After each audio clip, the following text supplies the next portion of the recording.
This is Super Castlevania 4.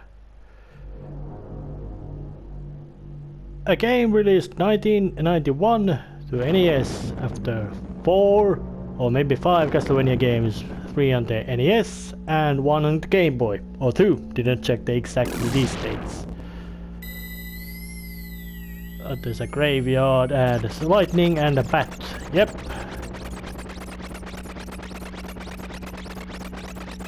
(16-bit) Super Nintendo gave Konami a completely new set of hardware to make use, so of course they would be making use of it. And of course there would be some sort of story platter to tell, and even they got to show up all the nice layering animations of the Super Nintendo was able to do. Yeah.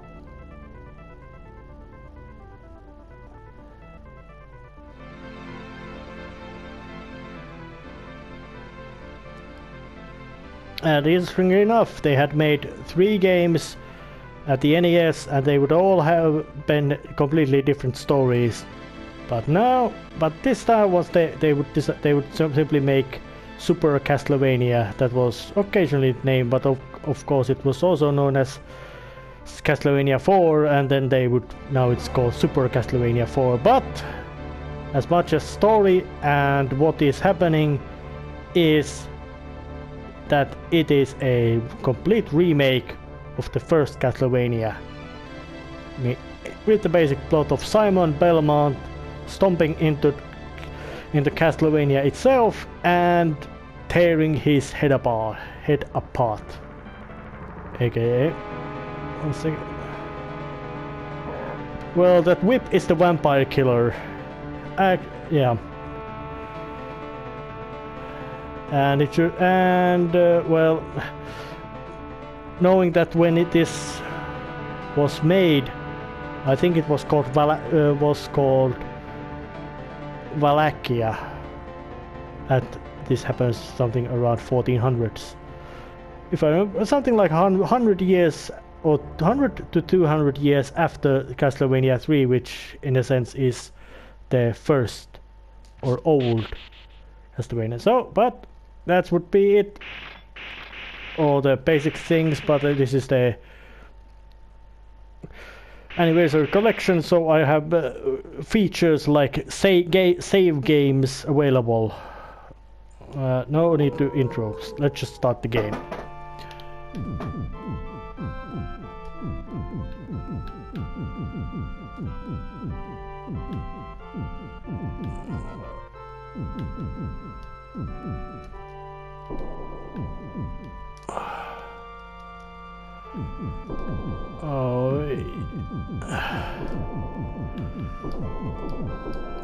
So let's just name him Simon.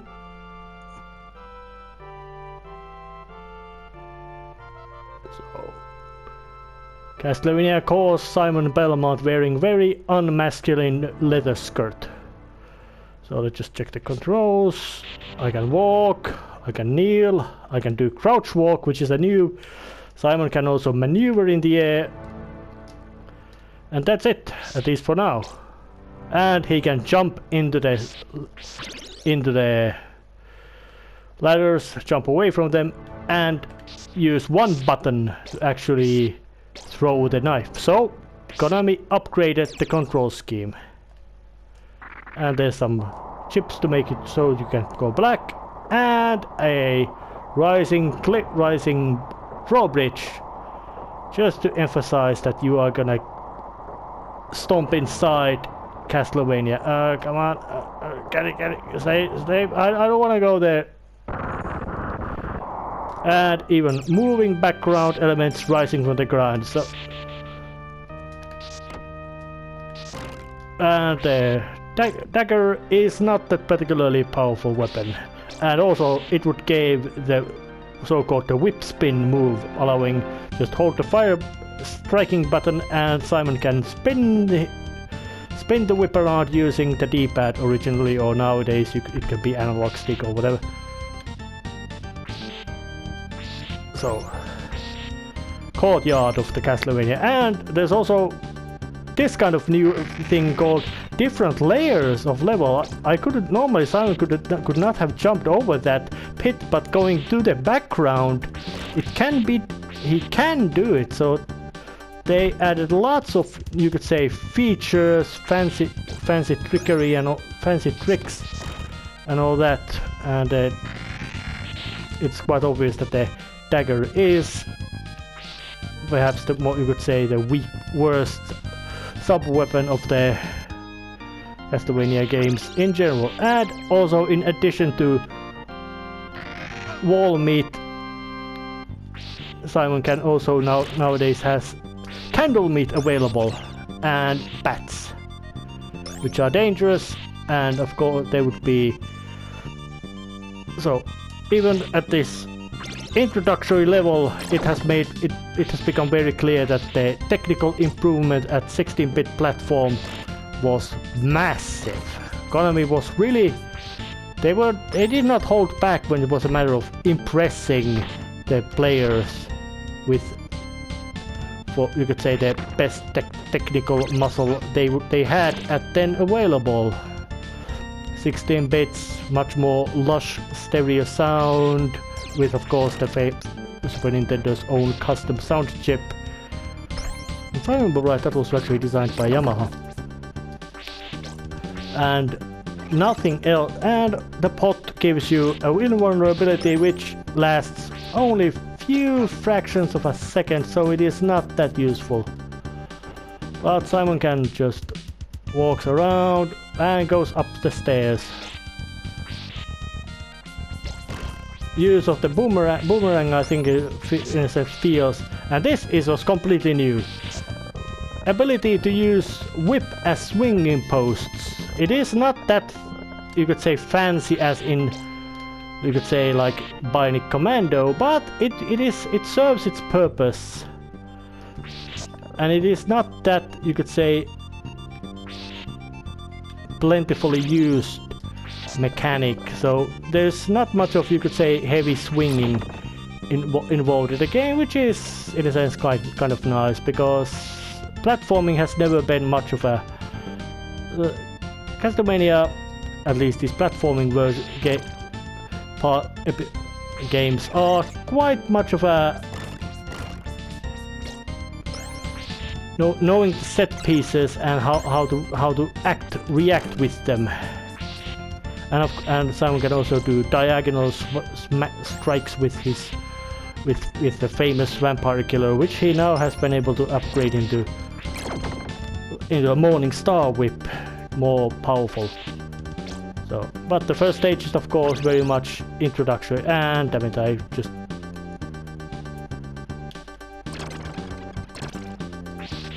I picked the holy water or napalm water, however you want to call it, or firebomb, however you want to call it, from the candle. And unlike later Castlevanias, you don't get the moment to retake the old weapon if you did a mistake. Nope. And a dose of a heart.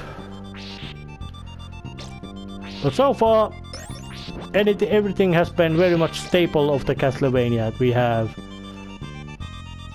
There are enemies, mostly skeletal undead, but all other, you could say, familiar critters, like the Medusa heads. But now they can be maneuvered a bit easier, and of course there would be the spinning platforms that you if you jump on them, they're gonna start spinning, and if you were hit by a Medusa 2-1, it would most likely mean that you're gonna fall. And ghosts, which take 2 swipes from the whip, also make their return. So far it has been more like a game love letter by Konami to those who were familiar with the previous Castlevania games. Yeah, this is all that there is, and you're gonna like it. And even the design, that the fact that you have to walk up over the wall to get a boss makes. And first boss, the Skeletal Knight. who rides a undead horse, and now he's stomping around, trying to lance me. But he doesn't die yet, so he's gonna be smacked to death. Very easy first boss as expected. And didn't get that nice, really awesome pose, but I did get it. And of course you get all the score and that kind of nonsense at the end of the game. First stage, just a complete introduction. And they even show us the map of the game with a nice Mode 7 aim boost. So, meaning that we are not actually inside Castlevania yet. We have just gone to the surrounding countryside areas, but the map does show that you are progressing to the game. And many of these enemies as set pieces would become commonly encountered threats and hazards in later Castlevania games, although this one does reuse lots of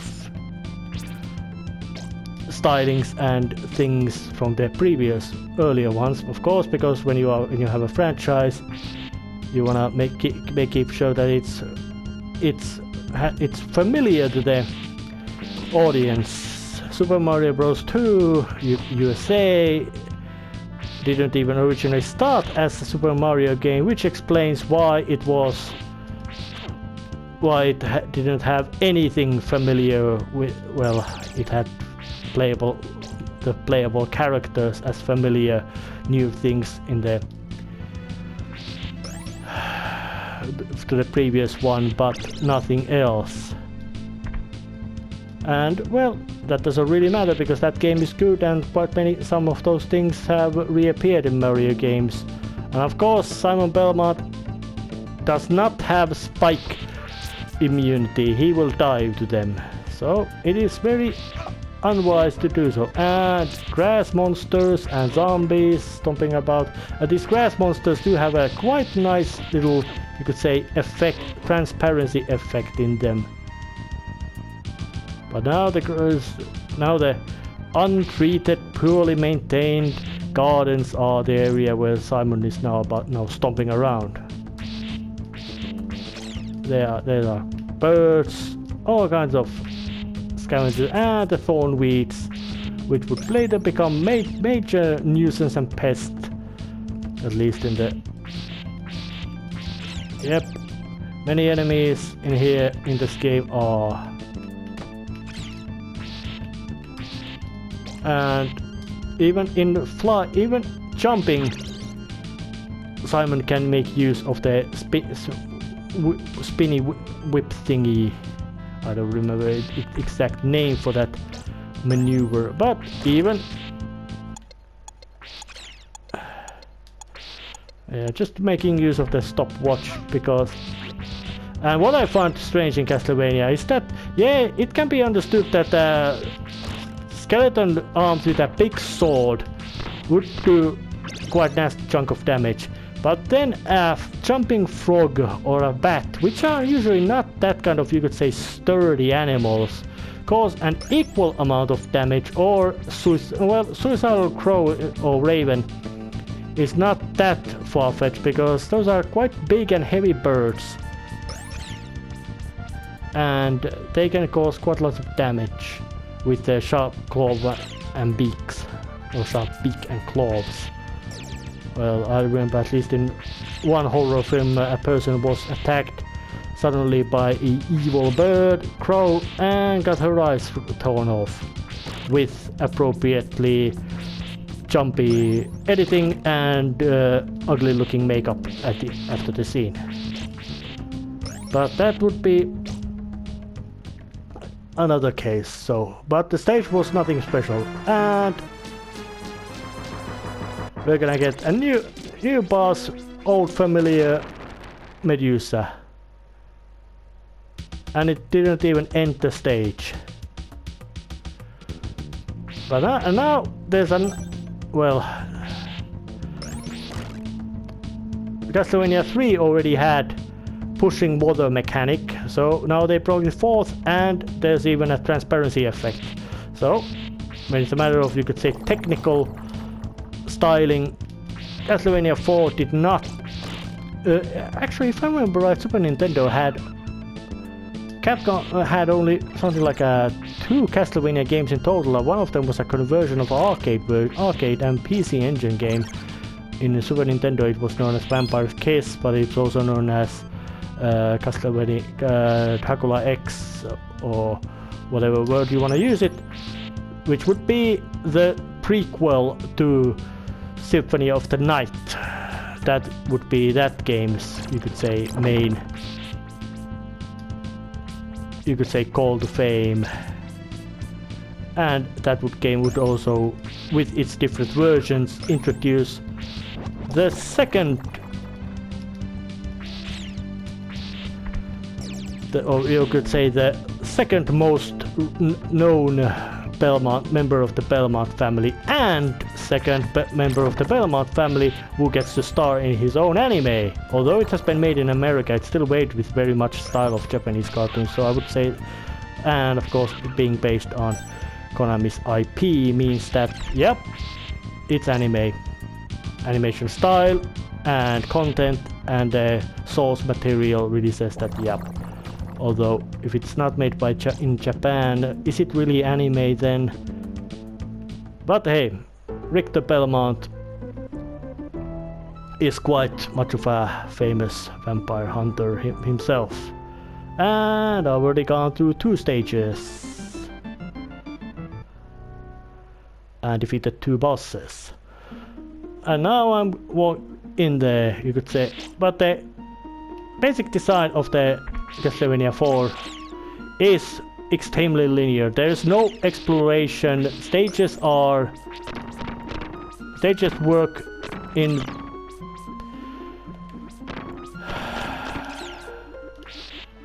stages are just meant to be obstacle courses for the player and therefore Simon to get through with, you could say, as little or as much peril, danger and study. And it's enough. This one, even on the hardest places, Super Castlevania 4 is not that difficult. Yes, it's of course got a decent level of challenge, but I do remember that that Super Nintendo games themselves, when they were sold in retail, as it was the mainstream console or current generation console, were ludicrously expensive, as in even more expensive than the games of previous generation. And although when you could count that the consoles themselves have not become that much of, you could say, a more cheaper or more or not, the price of consoles has more or less remained quite, you could say, consistent throughout the years, decades they've been made, but the price of games has dropped, and now of course with the online selling, price of games and these kind of old compilations can be very bad. Although I would say that if you want to buy a big name game with a full physical copy, it's the price practically has remained the same, maybe dropped just a little bit, but that just depends on how you see it. I remember that the very newest PlayStation 1 games, of which of course would be the next generation games, would be about as expensive as, you could say, Super Nintendo and regular Nintendo games were, at least at their main time. Of course later regular Nintendo and Super Nintendo games were to be sold cheaper when the retailers wanted to get rid of their old stocks. My guesses. But I do remember that Super Nintendo game were very expensive, which might have been in a sense quite of bum deal, because if you bought something like a, you could say, short game like Super Castlevania 4, comparatively short game, it would not be that kind of a, you could say, good deal. But long game, like you could say Legend of Zelda: Link to the Past, or maybe Super Mario World, or maybe even something like a fighting games like Street Fighter 2 and its different versions. I personally think that of that generation of Street Fighter, Super Street Fighter 2 was the best. Or maybe although the Super Street Fighter 2 Turbo, which introduced Akuma, was, you could say, even better, but in sense that how much it felt improving the same game, Super Street Fighter 2 was the best, introducing 4 new characters and all that. Big swing, and these popular things are familiar. So yeah, one thing that new graphical things Super Nintendo allowed was multiple layers. Simon could walk behind obstacles, they could be background, stuff in a foreground, and Simon himself, and all could be seen.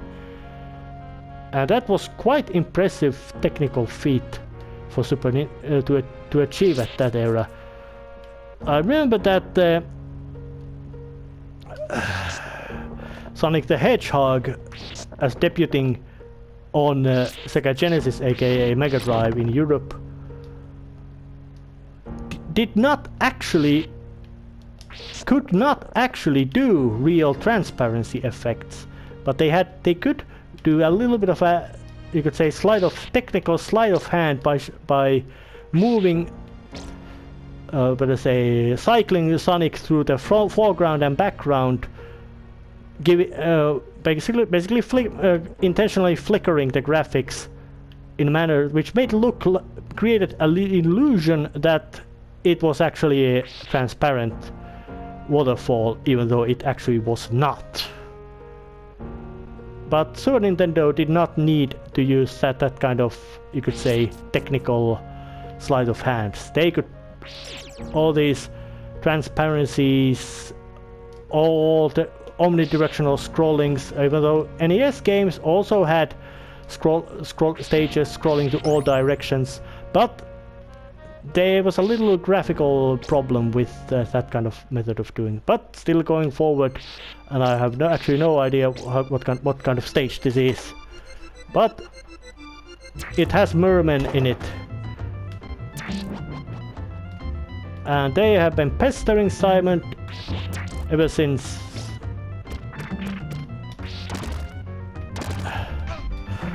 Oh, I was close to death. But close does not count, and of course it would have been death by falling into the sea, not death by taking too much damage and dying that way. And these little flying wobbly things are also quite familiar to those who are familiar with the Castlevania. And getting the stairs with was a bit, you could say, wobbly, but with an analog stick I'm using to control instead of D-pad. Yeah, and they even added this kind of flowing effect, showing that Simon is now actually at the same level with the waterfall. So they could add at least 3 layers of graphics at Super Nintendo, which was, I could say, quite impressive improvement over, was it 1 or 2 layers in regular NES was able to make use. Oops. And of course, taking a hit, the most dangerous part is being the knockback, at least in this kind of stage, not the damage itself. Although it would accumulate and get worse. If that's an ambush, it ain't that good. And a big bang item to...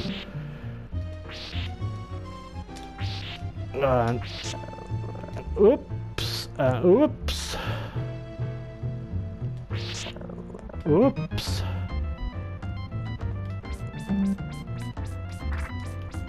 So much you could say. And that would be something you could call it a little bit of a player trap. Because for some reason I feel that the axe, despite having that nice arcing attack, which quite sometimes is, you could say, really useful, like in Castlevania 3 against the final boss, or better say the final form of the final boss, is now, you could say, it doesn't always work be that, you could say, good. And of course, as you climb up,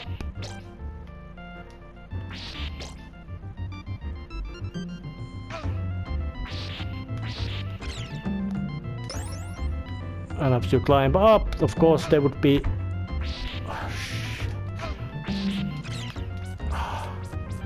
alright, it's looking bad.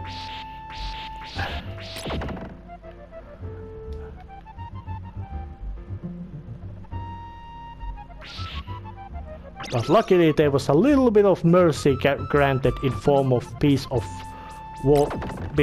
candle meat. And I'm quite certain that Simon Belmont would have some sort of a steel stomach, because he can endure eating all these kind of weird, bizarre meats from all over the place.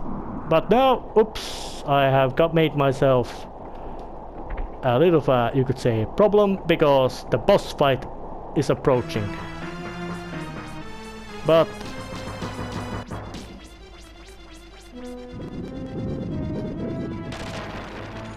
you could say the brute force tactic of using massive amount of boomerang attacks works really well, and I'm not gonna take a test that does the back level of the stage become death pit.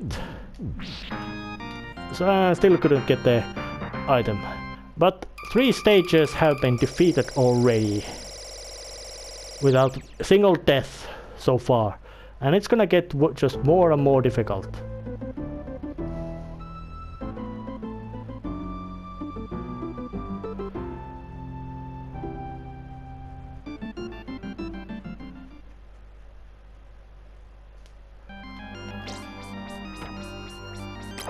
So it would be actually time to end this episode right here. And I'll see you next time. See ya. And while I'm doing this, well, spooky season is up. So this was the first episode of Super Castlevania 4. See ya next time.